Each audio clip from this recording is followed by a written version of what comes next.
Welcome to the latest edition of In Focus. I'm Evan Boydston. And I'm Amanda Mrozik. Today we have a very special guest with us, who is paving the way to educational and social inclusion for young students with disabilities. His award-winning and Emmy-nominated documentary, Including Samuel, serves as a catalyst to bring awareness to communities in the benefits of inclusion. In this film, we are introduced to the filmmaker's son, Samuel, who was born with cerebral palsy. We learn about his triumphs and struggles in everyday life with family and peers, his love of sports, and everything in between. Here's the trailer of the film, Including Samuel.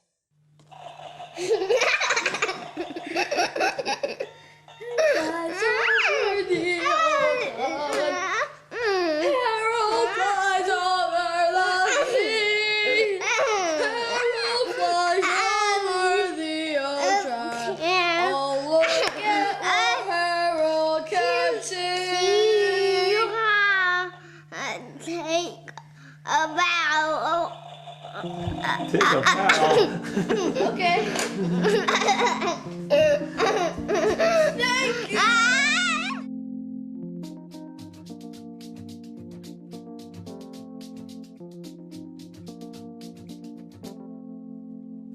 My name is Dan Habib. My wife Betsy and I have two boys, Isaiah and Samuel. When I became a photojournalist 20 years ago, I did a story on one of the first elementary schools in New Hampshire to try inclusion, or mainstreaming as it was called at the time. At Beaver Meadow Elementary, kids with disabilities began to join the same classrooms as kids without disabilities. Now my son goes to Beaver Meadow. He has a disability, and I think about inclusion every day. When Samuel was a baby and we first started realizing that he might have a disability, I remember being really afraid, because all the things you imagine for your child were things I was afraid about. How could he run around on the playground and play kickball when he couldn't run? How could he yak on the phone with his teenage friends when he has trouble talking? How could he get a full education and go to college when he can't hold a pencil? I just couldn't imagine beyond that, and I was very afraid for him and for us. Are you coming over to me? Are you coming over to me? I am Isaiah, Samuel's brother. He was born when I was about 3 years old. We love to watch the Patriots games together. You didn't get that, did you? You didn't get that. Teddy Bruschi goes down. We love to play tackle. No, actually, I got you. There's sunlight streaming from his smile. Samuel likes spaceships. His favorite color is yellow. Does he like sunflowers? I like sunflowers. Those are Samuel's classmates, his friends. He's going to grow up with these kids, and they'll know him as Samuel, not the kid in the wheelchair.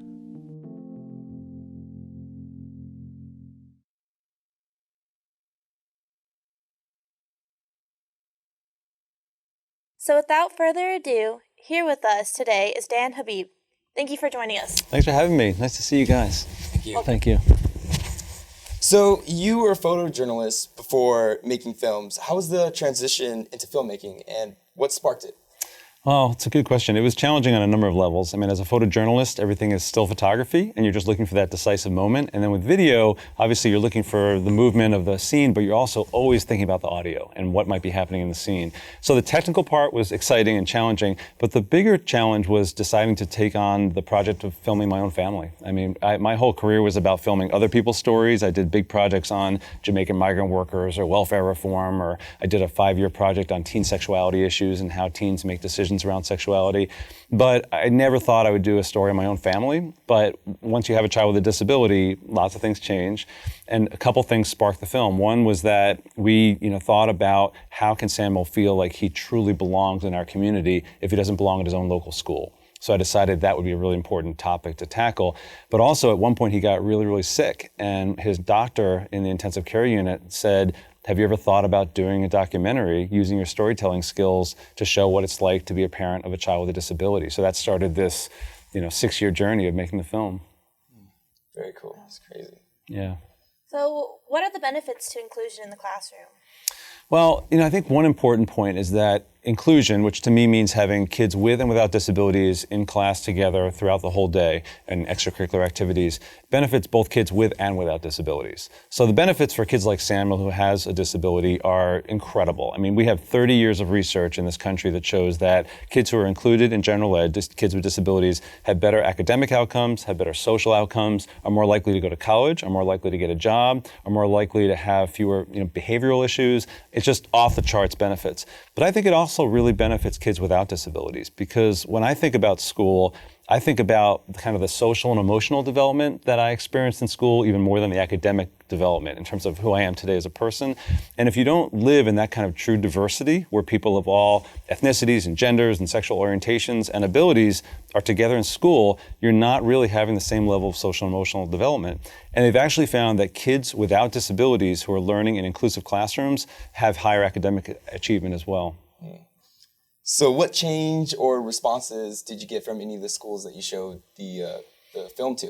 Well, I've shown the film now personally probably 500 or 600 times in schools and universities and theaters and conferences all around the country. It's actually been translated now into 17 languages, so it's used all over the world, and it was on public television.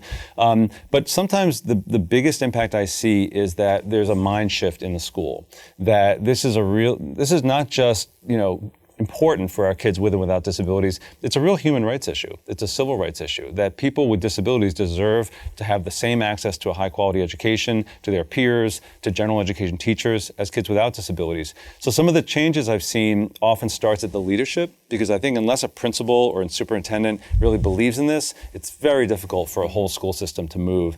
But I've also seen that parents and teachers start to see that, this may be a little bit challenging at times and maybe kind of complicated, but there's no other way to go than to have, to break down these walls between special ed and regular ed and see that this is truly segregation. I mean, to segregate kids with disabilities is just like we used to segregate people who are black or women, and those walls need to come down. So do you feel that the awareness raised in your film has helped Samuel transition into high school? Yeah, so Samuel, believe it or not, is now a sophomore. You wouldn't believe that from seeing the cute shots of him in the video. But I think the way that Samuel has grown up alongside his peers in general education has given him a tremendous sense of confidence. It's given him a sense of belonging, and it's also created this incredible peer group that he's grown up with in our town. So it has helped him in transitioning because, first of all, he has a great academic foundation. From kindergarten on up, he's been learning the general education curriculum, and that's been critical. And I think all kids with disabilities with the right supports and the right instruction can learn the general education curriculum. But I think it's also helped him because people sometimes worry, well, is he going to get bullied? Are people going to pick on him? He's got a whole posse of kids who, if anybody picks on him, are going to stand up for him because they know him as the kid who loves NASCAR and the Patriots and volcanoes and space exploration and all these cool things, not as the kid in the wheelchair. And unfortunately, I think in too many schools, you just see the kids with disabilities maybe occasionally in the cafeteria or through the window of that door at the end of the hallway, and they become the other. And that's a dangerous thing for society when people aren't seen as truly a part of the community. So what have been the biggest challenges in filming a documentary about your family? Well, I think the biggest challenge when I did it, and they were younger, when I did it, was always deciding, should I be dad right now or should I be filmmaker? Should I pick up the camera and film, or should I put it down and just have a catch with Isaiah or roll around on the floor wrestling with Samuel? And it was, I also did the film while I was director of photography at a newspaper full time. So I was basically working 2 full-time jobs. So my wife calls it Planet Dan that I was on during that time because it was hard. It was a lot of work. And I think I'm glad I did it. But it was a tricky balance, and it was also. Did you find a happy medium? Do you feel like you found I hope so. My wife might say otherwise, but we're still married, so that's good. No, I think I did find a happy medium. I think another challenge, honestly, was I was shooting both still photography and video for that project, and I've never done that again. That was kind of wild because I think that was tricky to think at every moment, would this be better captured on video or still? And so now I just shoot video. Okay, very cool. Yeah. So what are some of your favorite ways to come out of your films? Some of the favorite, impact you mean come out of the film, or? Like after you're done with your films, like what do you like to do? Oh, yeah. Well, I think that showing them at universities like this, at Fullerton, is really important because like last night we had a screening for a lot of education students, and tonight we're having another screening.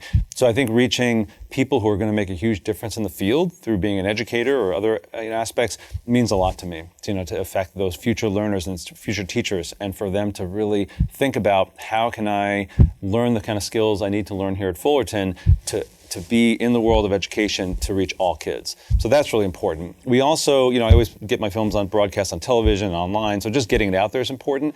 But the other thing we've done is we tend to create these take action campaigns with every film I do. So with including Samuel, we brought together a group of 20 young people, teenagers with and without disabilities in DC for a weekend summit. And we had them come up with a national campaign for inclusion that was teen-led and teen-focused. And they came up with this idea called I Am Norm, and you can see the whole campaign and videos at iamnorm.org. But basically, the whole idea was challenge the whole idea that there's any definition of normalcy in our society. There is no normal. We are all norm. I am norm. So they came up with this wonderful viral campaign that's been put to action in schools all around the country for years. And for my second film, every film I do, we try and come up with kind of a campaign where people can actually take some tangible action to promote inclusion. Very cool. So you also made another Emmy-nominated documentary called Who Cares About Kelsey? And we're going to show that trailer right now. Thanks.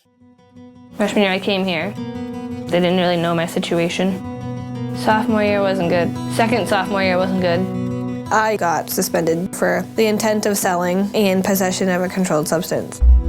They were gonna report me to the police, but they didn't because it was my own prescription. I don't like taking medicine. It makes me not want to eat, not want to sleep. When you have ADHD, you suppress a lot of things, like thoughts and anger and energy, and then one day, Shut up! We can have lots of dreams and hopes for you. I want to be a police officer. I want a family. I want to be successful in life. But you are the one that plays a critical role. What your vision, what your passion is, will determine whether or not you achieve those dreams. When we lived in Georgia, my mom was always drunk or high or whatever. I hate myself for my kids suffering. And I know it's affected Kelsey, and it's probably hurt her way of thinking. When she was younger, I was constantly working. So there was a good chunk of my kids' lives where I wasn't around to follow through with what they were doing. If you dwell on the bad things, you tend to think about it a lot. You get depressed, so then I just block it out completely. All the work I did? I'm failing math now. I really don't care about graduating anymore. By not asking for help, Kelsey. How many classes is she passing? 2 out of 4. You're setting up your own roadblock. Climb up the twisted route. All right, so Kelsey, what's the agenda for today? Graduating. Why not? Graduating. If I don't graduate, I'm pretty sure I'm not coming to this school. You're a very determined person, and you feel like, I've always taken care of me. I don't need anybody in my life to help me. There's going to be a time in your life, and this is right now, you might need more than just yourself to get through this. I don't know how to do that. What are you having trouble on? 32 plus, 36 plus, 35. Awesome, great job. Stare out a cold window. Close your eyes as the shadows grow. Maybe they'll leave you alone, but that's not how this story goes. Meet in a snowy field, lower my sword as shield. Your wounds, they will never heal, and there's nothing left for you to steal. Then you'll understand. Baby, then you'll understand. So was that message a little more difficult to get across, given that her disability isn't as visible? Yeah, that's a great question. When I finished including Samuel, I was going around the country, as I said, showing it, and I kept getting people asking me the question, what about kids whose disability isn't as visible as Samuel? What about a kid who might have an emotional behavioral disability?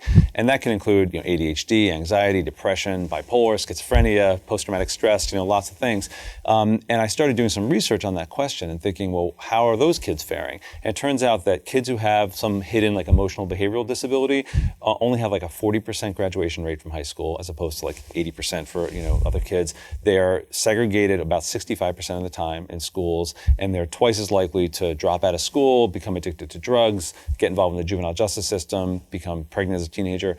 So I said, well, that's awful. Those are terrible outcomes. So I said, is there a way to tell the story of somebody who's dealing with those issues, but is in a school that's really trying to help them rather than just punish them and kick them out of school, which is unfortunately what happens to a lot of kids who have these behavioral issues. So I found a school actually in New Hampshire where I live that has implemented 2 approaches. One is called positive behavioral supports. And the idea there is that rather than just giving kids suspensions or expulsions or sending them to the principal's office, you try and figure out, well, why are they having this challenging behavior? And is there a way to support them in having better behavior? And is there a way to really understand the challenges they're facing? So that's what they did with Kelsey. And the second approach was something called Renew, which was a way for her to sit in a room with people she really trusted and talk about her hopes and her dreams and her goals and have that group of people say, we're going to help you get there. And we're going to figure out a way that you can get the credits you need to graduate, that you can hopefully go to college, that you can have a job, and that you could navigate your life. And so between those 2 approaches, rather than being in jail and addicted to drugs, Kelsey ended up going to college, working, and having a really fulfilling life. That's awesome. Yeah. We can see that there's a lot of different messages that you portrayed through that. What would you say is the biggest message that you want to come across? Well, I think for that film specifically, I think the idea is that there are a lot of kids who are judged for their behavior. And behavior, to me, is really a form of communication. When a kid is having challenging behavior for whatever reason, I don't think kids are born bad. I don't think kids want to be bad kids. I think they may struggle with challenging behavior, but there's usually something behind that. So, there may be a kid who's coming out of a home life where there's maybe domestic violence or drug addiction or really difficult things. Or there may be a kid who just has some kind of chemical or neurological challenge that they have no control over. So they come to school and they seem like this, tough kid or this kid that has challenging behavior. And I hope that we can be compassionate and try and really help them understand their behavior and help give them a sense that there's a way out of this. And that's what I hope, is that people understand that this behavior is they're just trying to communicate something to us. So how would you say, how was the process of filming Who Cares About Kelsey more or less challenging compared to including Samuel? Well, it was different. I mean, one thing that was different, it was all video, and I was doing not only all the video, but all the sound recording, so I was kind of a one-man crew, which is challenging technically, but helped me get into her life in really, kind of intense ways. And there were some, with people who might get a chance to see the whole film, there were some moments where she was screaming, where she was really upset, where she was breaking down, where she was having conflicts with her father. So I had to kind of always be ready to be on the fly. Whenever something changed in her life, I would just jump in my car and try and go film. And then I would just go on a typical day and something maybe really enormous would happen, totally unexpected. So I think it's a matter of, and this is similar to what I did in journalism, it's like kind of always being ready to respond, always being ready to document.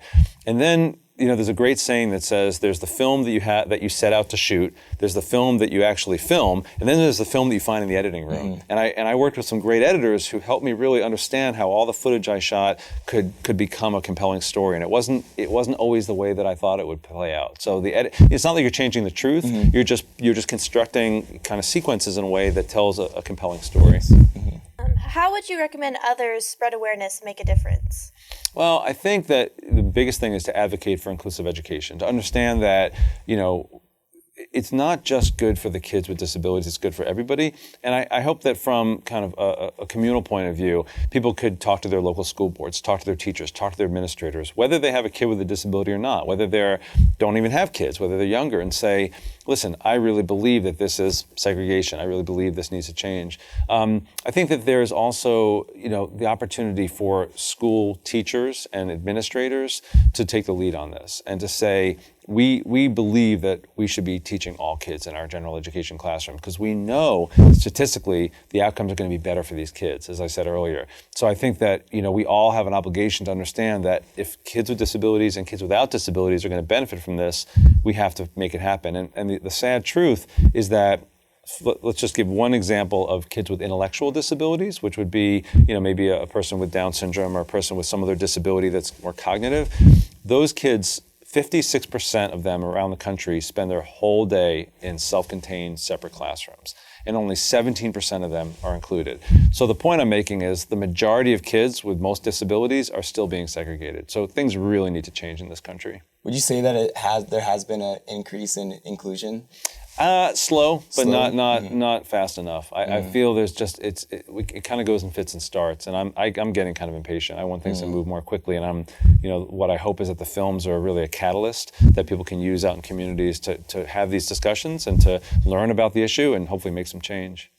Well, I mean, the beauty of now, like, we have social media where we can raise awareness about everything. So. Right. Right, and we created Facebook groups for Including Samuel and Who Cares About Kelsey, and Twitter, and we're constantly putting out information, not just about our films, but about the best practices and the interesting articles and the research that's coming out. And there's probably 6,000 members in the Including Samuel group, and it's become this great dialogue for those kind of issues. That's very cool. Yeah. All right. Well, that's all the time that we have for today. Dan, it has truly been a pleasure. We are so thankful here at Titan TV to have been able to have the chance to speak with you today. Thank you, Evan. Thank you, man. I appreciate it. You and your family are truly an inspiration, and we hope everyone watching gets a chance to see Including Samuel and Who Cares About Kelsey. My name is Evan Boydston. And I'm Amanda Morozic. Thanks for watching the latest edition of In Focus. Until next time.